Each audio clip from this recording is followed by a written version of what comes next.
I'm standing here with Joan Gunnis, and Joan, you are a yoga instructor, and so today we're going to be talking about some of the simple things we can do to really prepare our bodies to work out in a garden. I love what you're saying, William. Thank you. And remember that gardening is a full body activity, so Yes. we want to do stretches that involve that. Well, now Teresa's doing stuff here. Tell us what she's doing right now. Right now, a grounding breath, grounding through her feet, so she opens her feet to the earth and reaching up to the sky and using her full breath to warm up her spine and the sides of her body. Now, I'm going to have her switch to some shoulder rolls. Okay. Because as you know, with gardening, we use tools and we often do movements that we don't use every day. Yes. So you can see in this way, she's warming the shoulders up for use with shovels or digging and all the rest of that kind of thing. And then she's going to go into a side bend. Her left arm will lift up by her ear on an inhale, and she's going to curve over to the side and let her right arm reach down and stay long through that top arm, Teresa. Don't collapse in your body.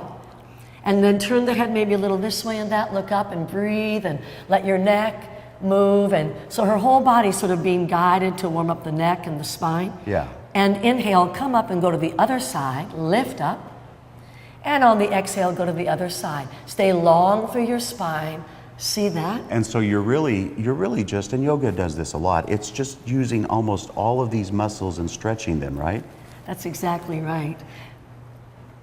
And now when she comes back up, let's move to the hips. Separate your feet a little wider, Teresa. Place your hands on your hips and bending your knees, begin to circle the pelvis.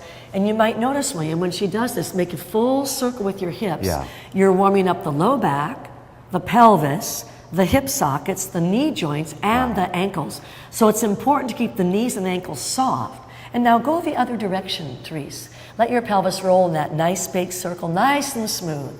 Breathing, soft knees. Look at that. And Joan, I'm assuming too, because so much of gardening are on our knees, we're weeding, we're planting, you know, the lower back gets a lot of stress, so this would be an excellent way to warm all those up. Exactly. And if you get stiff while gardening, Yes. you can come back and do this a few times. Oh, see, that's perfect. Now, Therese, can you pick up that strap? And you may notice in the magazine, if you saw the magazine, I did a demonstration using a shovel. So inhale and stretch the strap overhead like a shovel, and with the wider legs, you can even go a little wider if you wanted to. She can go side to side with her breath. Remember to tip your head with your spine, Therese, and move the head a little back in space, gently. That's it. And breathe, and feel the side body just opening. Yeah. You can see it as you walk. And you really want to tip your head because you're trying to get that whole spine working in tandem, right? Okay. Next time you come up overhead, on an in-breath, let the strap come down and gently find your ways to your hands and knees, Therese. Travel smoothly and have awareness every time you move until she comes what's called the table posture.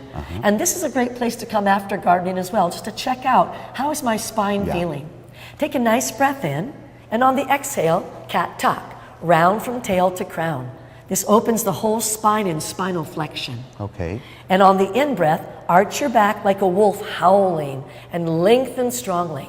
One more time. Exhale, cat tuck. So this is nice exercise to begin or end. And on the in-breath, arching the spine, and now slowly move back to your child's pose, Therese, carefully. And if you can't go all the way back, you go as far as you can. Just do what you can do. This is great to end your gardening practice as well as warm up. Now, of course, we've only shown you a small sampling of things you could do to get ready to garden, but if you want to read the article that Joan had mentioned, you can go to gardentime.tv and find a link to it there. And also, you know, there's classes that she gives, so you can go to gardentime.tv and find her information and contact her directly. Joan, thank you so much for this. Thank you so much. A joy to be with you. Thank you.